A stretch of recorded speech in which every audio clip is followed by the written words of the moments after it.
Next topic आप देखोगे ना इसके बाद, that is related to percentage. Percentage भी कोई बड़ा टॉपिक नहीं है, बहुत बेसिक सी बात है। टेक्निकली अगर कुछ हो तो समझते हैं। आपके हिसाब से परसेंटेज क्या डिफाइन करता है, क्या है परसेंटेज? आपको किसी को एक्सप्लेन करना होगा परसेंटेज का कंसेप्ट क्या होता है, तो कैसे एक्सप्लेन करोगे? कुछ भी जैसे आपको समझ में आता है वैसे बता दो। आप परसेंटेज को कैसे रिलेट करते हो, एक्सप्लेन कैसे कर सकते हैं इस चीज को?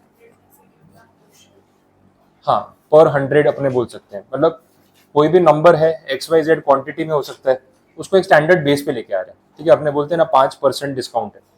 5% डिस्काउंट का मतलब है कि मुझे सिर्फ ये बताना है कि अगर 100 रुपीज का प्रोडक्ट है तो 5 रुपए डिस्काउंट है 95 में मिल जाएगा।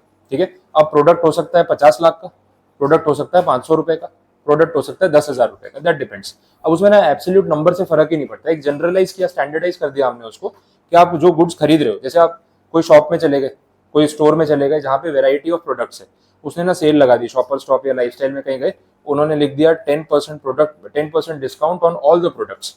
अब ऑल द प्रोडक्ट्स में क्या आ गया भाई, शॉपर स्टॉप में आप जाओगे तो वो क्लोथिंग लाइन भी सेल कर रहे हैं, शूज एंड एसेसरीज भी सेल कर रहे हैं, मेकअप कॉस्मेटिक का सामान भी सेल कर रहे हैं, परफ्यूम भी सेल कर रहे हैं, XYZ प्रोडक्ट्स है। अच्छा, उसका प्राइस पॉइंट अलग अलग हो सकता है, 100 रुपए पर यूनिट से लेके 10,000 रुपए पर यूनिट तक भी हो सकता है। उसने बाहर एक स्टैंडर्ड बोर्ड लगा दिया, 10% discount on all the products. Simple मतलब हो गया, आप कितने का प्रोडक्ट ले लो आपको गिनना आ जाएगा कि भाई 10% इसमें माइनस हो जाएगा। तो परसेंटेज एक स्टैंडर्ड वे में किसी चीज को डिफाइन करने में आपको हेल्प करता है। पर सेंट जो अपने बोलते हैं, वो सेंट का मतलब ही 100 होता है, सेंट मीन्स 100, तो पर सेंट मतलब पर 100।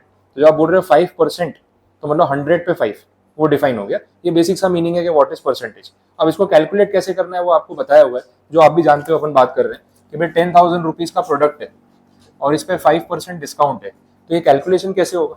5% का मतलब आप क्या करते हो, 10,000 में मल्टीप्लाई करोगे, ये 100 कहाँ से आया, पर सेंट नाम में लिखा हुआ है, सेंट का मतलब 100 होता है, तो पर सेंट मतलब 5/100। ये कैलकुलेशन करके आपको पता चल जाएगा कि वो एब्सोल्यूट नंबर कितना है। क्लियर हो गया? कितना आएगा एब्सोल्यूट नंबर यहाँ पे? 500। अच्छा, रिवर्स भी तो हो सकता है। आपको ऐसा बोला है कि भाई ये प्रोडक्ट जो है 15,000 रुपीज का है, कोई मोबाइल फोन आप परचेज कर रहे हो, और बोला इस पे आपको 1,000 रुपए डिस्काउंट मिलेगा या 900 रुपीज का डिस्काउंट मिलेगा। अब बोलो कितना परसेंट डिस्काउंट हुआ, तो इसको परसेंटेज में कन्वर्ट करना हो तो कैसे करेंगे फिर? 15,000 का फोन ले रहे हो, 900 रुपीज डिस्काउंट मिल रहा है, नेट आपको पे करना है 14,100, तो what is the percentage discount? Convert करना हो तो कैसे करेंगे? 900 रुपीज इज द डिस्काउंट, कितने पे? 15,000 पे। परसेंटेज में कन्वर्ट करना होता था इंटू 100 करते हैं। रिवर्स प्रोसेस हो गया, जब परसेंटेज को एब्सोल्यूट नंबर में कन्वर्ट करना था, हमने क्या किया, डिवाइड बाय 100 परसेंट। तो उसको रिवर्स में जाना है तो क्या करेंगे, इंटू 100। कितना आ रहा है ये? 6% आ रहा है। समझ आ गया? तो एवरी 100 पे 6 रुपीज का डिस्काउंट, तो भाई 15,000 पे वो कितना हो जाएगा, 900। तो अगर आपको परसेंट में दिया हो, एब्सोल्यूट में कन्वर्ट करना आना चाहिए, एब्सोल्यूट में दे रखा हो, परसेंट में कन्वर्ट करना आना चाहिए। सिंपल। क्लियर हो गए? तो यहाँ पे आपको इंटू 100 करके, सिंपल है, जितना भी आपका फ्रैक्शन है या पोर्शन है वो divide by the total quantity into 100, percentage में अपने आप कन्वर्ट हो जाएगा। क्लियर ये पॉइंट? ठीक है, चलो देखें इन्होंने और कुछ दे रखा है इसमें। अब थियोरिटिकली बात कर लेते हैं, जैसे पेज 198 पे आप देखो, वेरिएबल्स ऑफ परसेंटेज करके कुछ पॉइंट है, मिला? उसमें ना ये जैसे अपन यहाँ पे नहीं देख रहे थे, डिवाइजर, कोशंट या डिविडेंड या फिर रिमाइंडर, हाँ वो डिवाइजर, डिविडेंड और 20। ठीक है, तो ये जो टर्म्स अपन यहाँ पे नाम दे रहे थे ना, वैसे ही सेम केस यहाँ परसेंटेज में भी हो रहा है। वो क्या है वो आप देख लो। देखो तीन चीजों में डिवाइड किया, एक तो बोला परसेंटेज, एक होता है पार्ट और एक होता है बेस। अब ये चीजें क्या है वो समझो, नीचे एक एग्जाम्पल दे रखा है उससे पता चल जाएगा। 80% ऑफ 20, ठीक है, बोला है 80% ऑफ 20, कितना आएगा आंसर? अब इसमें जो तीन चीजें है ना, इनको नाम दे दिया। ये जो है इसको क्या बोल रहे हैं, परसेंट, क्योंकि तो दिख ही रहा है।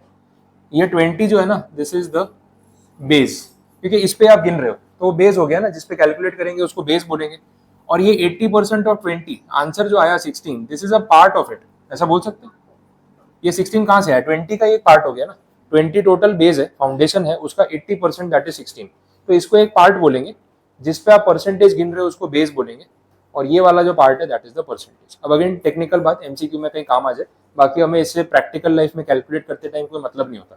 आप डिस्काउंट गिन रहे होते हो मोबाइल फोन पे कितना मिल रहा है, तो आपको फर्क पड़ता है बेस क्या है, पार्ट क्या है, परसेंटेज किसको बोलते हैं। आपको फर्क पड़ता है 15,000 का फोन है, फाइनली कितने मिलेगा, 14,100। उसके बाद भी अपने दुकान वाले को और खींचे रहे होते, देख लो भैया और कुछ हो सकता है तो 13,500 राउंड कर दो। राउंड भी अपन ऐसा बोलते हैं ना, बेचारा राउंड घूम जाता है, बोले सर कुछ कमाने दोगे या सीधा इतना कितना राउंड करना है। तो 14,100 का अपन 14 बोल सकते थे, अपने को चाहिए 14 में तो अपन 13 बोलते हैं, 13,500 बोलते हैं, फिर वो 14 पे राउंड ऑफ कर देता है। वो अलग बात है, अपना ध्यान उस पर होता है, इस पे ध्यान नहीं होता। लेकिन एग्जाम पॉइंट ऑफ व्यू से पार्ट क्या है, बेस क्या है, ये आपको पता होना चाहिए। क्लियर? चलो परसेंटेज वाला पॉइंट यहाँ पे कंप्लीट। फिर उसके बाद टॉपिक देखो, उसमें इंक्रीज और डिक्रीज इन परसेंटेज ये भी कैलकुलेट कर सकते हैं। एग्जाम्पल ही देख लो, पहले बोला 25% ऑफ ऑन एमआरपी, वो अपन ने अभी गिन लिया, तो उसमें सेम ही पॉइंट है।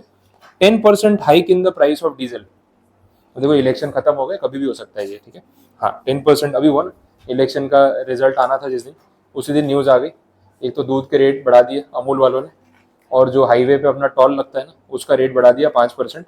और बेशर्मों की तरह स्टेटमेंट भी दे देते हैं, बोले ये तो अप्रैल में बढ़ना था, लोकसभा इलेक्शन थे ना इसलिए हमने रोक दिया था। बोलो अब ऐसा क्यों बता के दिल जला रहे हो, कम से कम ऐसा बोलो तो मत कि इलेक्शन की वजह से रोक के रखा था, नहीं तो तुम लोग वोट नहीं देते।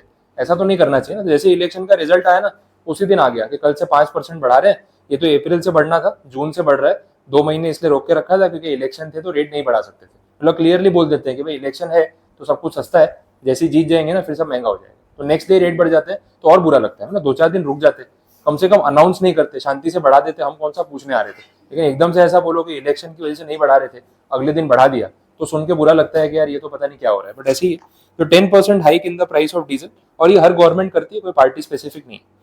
हाँ 10% हाइक करना है तो कैसे कैलकुलेट करेंगे, अभी मान लेते हैं डीजल का रेट 95 रुपीज है, बोला 10% कल से बढ़ जाएगा, तो नया रेट कितना होगा, इसी पे गिनेंगे ना 10%, 9.5 आप प्लस कर दो तो वैल्यू कितनी आ जाएगी 104.5। समझ आ गया? तो ये नया रेट होगा। 10% हाइक मतलब सीधा इसमें 10% ऐड करना है और कुछ भी नहीं। तो ऐसे परसेंटेज का यूज किया जा सकता है। आगे बढ़े, अब अगला जो पॉइंट है इसमें वो डिस्काउंट इन परसेंटेज वाली बात हो रही है। डिस्काउंट की बात अपन ने कल प्रॉफिट एंड लॉस के टाइम पे भी कर ली थी, अभी भी डिस्कस कर रहे थे, रिपीट है तो उसको वापस से मैं डिस्कस नहीं करवा रहा हूँ। फिर कुछ सम्स दे रखे हैं, सम्स पे लास्ट में चलते हैं।